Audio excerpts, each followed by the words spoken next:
Every day, something dramatic happens in the Caribbean that affects our lives. We'll give you the details. We'll give you the facts on Caribbean Perspective with Eddie Frederick. Here's Eddie Frederick. So glad you can join us. Full national security alert in Trinidad and Tobago on Tuesday. This story takes the lead in today's edition of Caribbean Perspective for Thursday, 21st April 2022.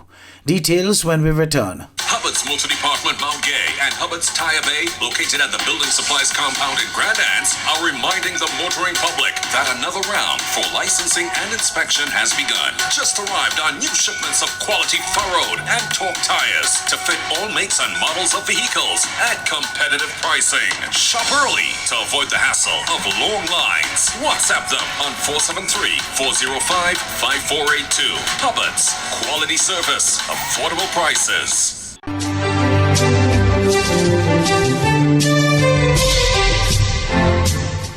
Welcome back. The Police and Defence Force in Trinidad and Tobago were on full alert after getting information that planned protest action against the removal of the fuel subsidy was set to take a violent turn. More in this TV6 News item. This from the Minister of National Security, who says he also received reports about plans to cause disruptions today. Led by people well known to the society who were planning to use vehicles and protest and burn tires and create mayhem this morning to coincide with the reopening of the schools and the people returning to their workplaces and businesses after a long Easter weekend. The idea was to create obstruction and mayhem as they got involved in this so-called protest. Well, everyone has a right to protest, but of course to disrupt the society and burn tires causing damage to the roadway all can possibly amount to serious wrongdoing. However, Minister Hines says those plans to disrupt the society were unsuccessful.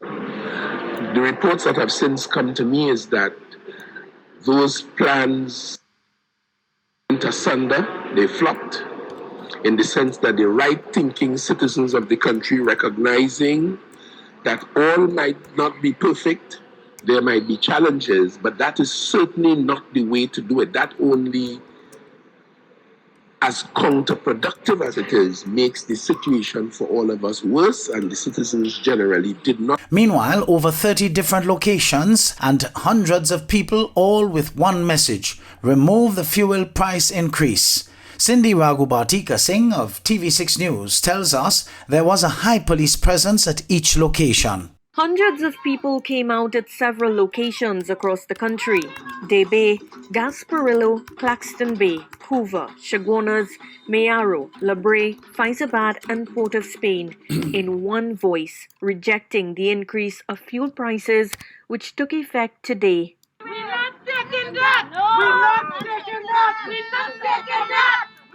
Organized by the opposition UNC, its political leader visited a number of the 30 planned locations where she met up with party councillors, corporation chairmen and members of parliament, signaling their frustration over a fourth fuel hike, escalating food prices and skyrocketing crime.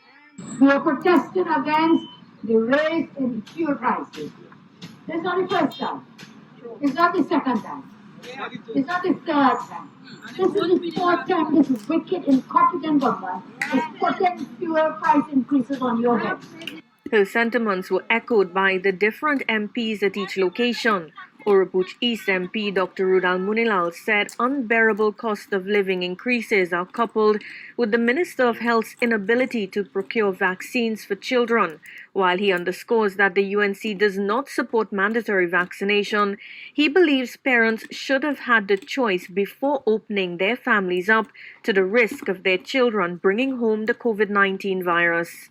Under Terence Dial Singh, I think a curtain rod fell on his head a few days ago. In Debe here, they would say you need a jare because it looked like bad luck following him everywhere. This morning, children are being asked to go to school, but they have not even imported one vaccine for the children between the ages of 5 and 11. So children must go to school and they are unvaccinated. This is callous, it is reckless, it is the incompetence of Terence Dial Singh, And I believe more than a curtain rod should fall on his head after this level of mismanagement. He must be removed from the cabinet immediately. Speaking to reporters at the Debe roundabout where she began her tour, Pasam Bisasa once more accused the government of spying. She said she obtained an internal police memo from the Special Investigations Unit, which supports her claim weeks ago that the government is using spyware for political gain. In this case, she said it was being used to monitor the UNC's movements in relation to Tuesday's protest. It says in this memo, persons have been contacted by several numbers. They actually give a number.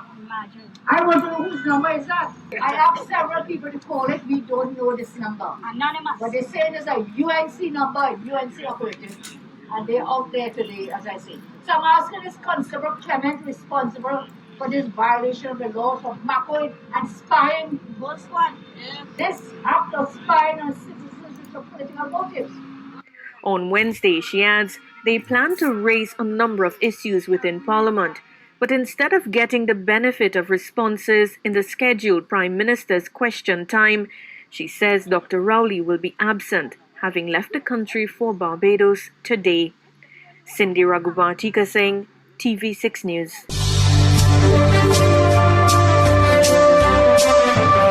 You're listening to Caribbean Perspective with Eddie Frederick.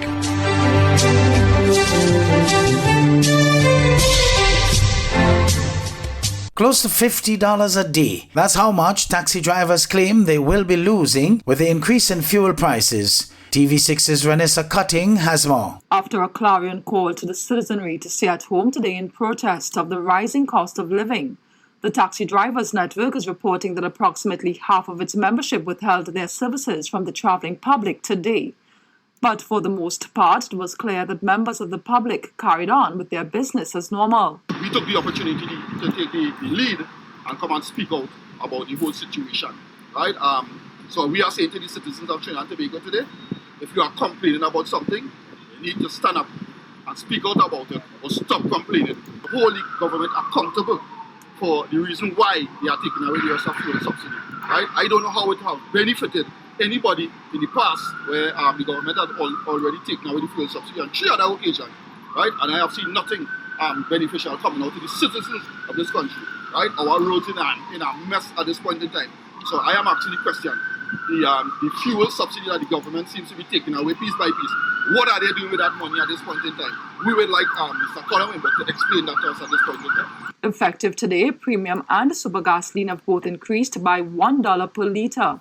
It's an increase that is taking more than $1,000 a month from taxi drivers' pockets, according to the network. We have calculated to be around $40 to $45 a day that a taxi driver would be losing.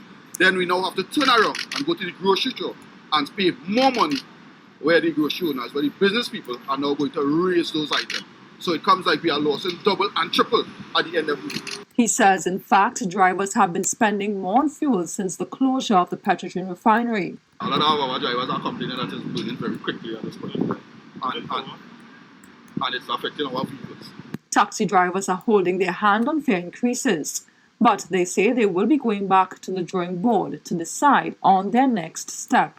As you all know, the government brought us down to a 50% capacity where some of us was going with $50 on a daily basis. We have a high maintenance vehicle to maintain when they come, and at the end of the day, we have families just like everybody to support. We have grocery to make, we have children to send to school, right? At the end of the day, so we need to do something. We are businessmen. I don't think any businessman going to our business to accrue a loss. Renessa Cutting, TV6 News. The Chief Medical Officer of St. Lucia, Dr. Sharon Belmont George, has confirmed the presence of both the Omicron BA1 and BA2 variants of the coronavirus in St. Lucia. Subvariants of the highly transmissible Omicron version of the coronavirus have been detected in St. Lucia. New gene sequencing results from the Caribbean Public Health Agency indicate the presence of both the Omicron BA1 and BA2 lineages. The Omicron variant remains the dominant variant circulating globally and has replaced all other circulating variants in most countries. The Omicron variant BA1, which has been circulating since February 2022, was confirmed in 11 of the samples sequenced. 2 cases of the Omicron BA2 variant was confirmed. Of the 2 cases of the Omicron BA2 diagnosed, 1 is a male national from Ancillary and 1 is a female non-national from Grosley. The Omicron BA2 variant is responsible for the new waves noted in Barbados, Martinique, and the developed countries. Since the start of the year, COVID testing has reduced globally. However, the pandemic continues with intense transmission and death. Cases have been on the rise here in St. Lucia over the past week. St. Lucia has diagnosed a total of 23,111 cases in the country, with 70 active cases presently. The daily infection rate for the last 7 days is 6.8 per 100,000 population per day, which represents a 7% increase from last week, with an 11% average testing positivity rate and a transmission rate of 1.2. We've noted a total of 367 COVID-19 deaths. We have 9 positive COVID-19 cases admitted at the respiratory hospital. Similarly to Omicron, vaccines are less effective against these new strains, but booster jabs can offer significant protection.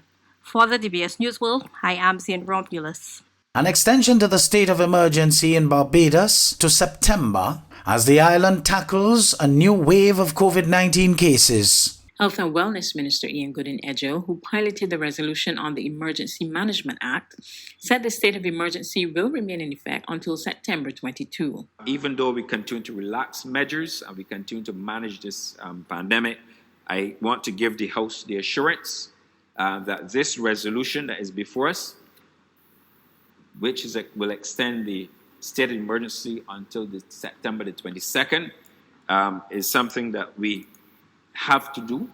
We have to do it because we are uncertain what will happen out there.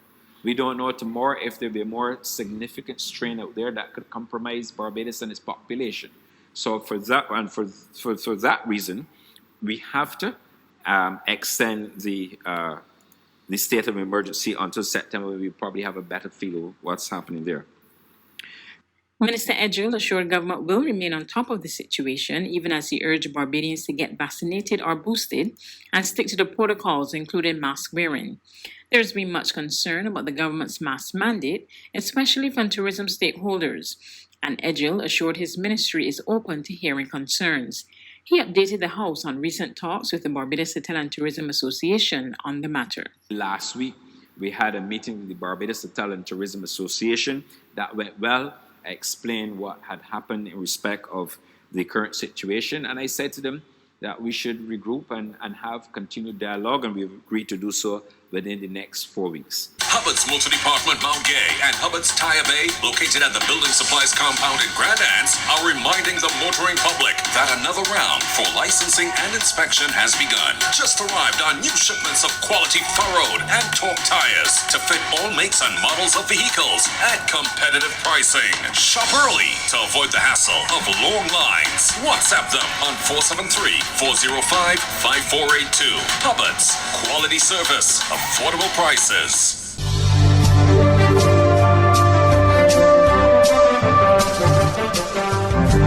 I am Eddie Frederick. This has been Caribbean Perspective, a whole new approach to highlighting developments in the Caribbean. In the meantime, please continue to log on to CaribbeanPerspective.com for more daily news and more.